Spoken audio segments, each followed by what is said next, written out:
मूसा আলাইহিস সালামের কাছে। আল্লাহর পয়গম্বর मूसा আলাইহিস সালামের একটা বোন ছিল। এই বোনটা বিয়ে দেন কারুনের কাছে। আমরা যে কারুনের নাম শুনি, এই কারুন मूसा আলাইহিস সালামের বোন জামাই। এই কারুন অত্যন্ত গরিব ছিল, যার কোনো অর্থ সহায় সম্বল কিছুই ছিল না। এই ছেলেটার সাথে আল্লাহর পয়গম্বর मूसा তার বোনের বিবাহ ঠিক করেন। বোনের কাছে যে প্রস্তাব পেশ করতেছে, বোন তোমাকে বিবাহ দিতে চাই, একটা ছেলে পছন্দ করেছি, ছেলেটার নাম হলো কারুন, তোমার মতামত কি?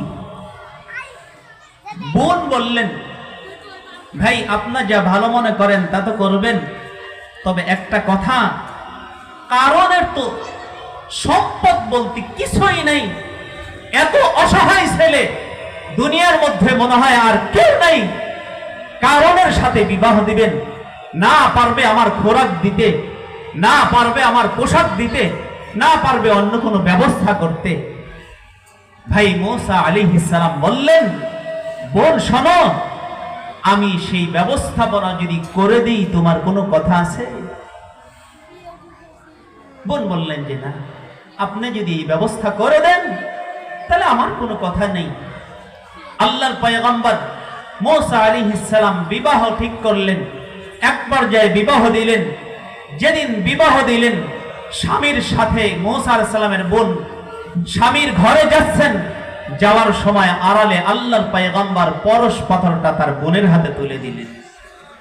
বোনের হাতে তুলে দিয়ে বোনকে বললেন, বোন শোনো, তুমি ওই ঘরে যাইবা, তোমাকে বাজার করে এনে দিতে পারবে না, তোমাকে সদাই করে এনে দিতে পারবে না, তোমার পোশাক দিতে পারবে না, তখন তুমি এক খণ্ড লোহার টুকরার মধ্যে তোমার এই পরশ পাথরটাকে একটু ঘষা দিবা, তো লোহার টুকরাটা স্বর্ণে পরিণত হবে, স্বর্ণ বাজারে বিক্রি করে তোমার জন্য সদাই নিয়ে আসবে।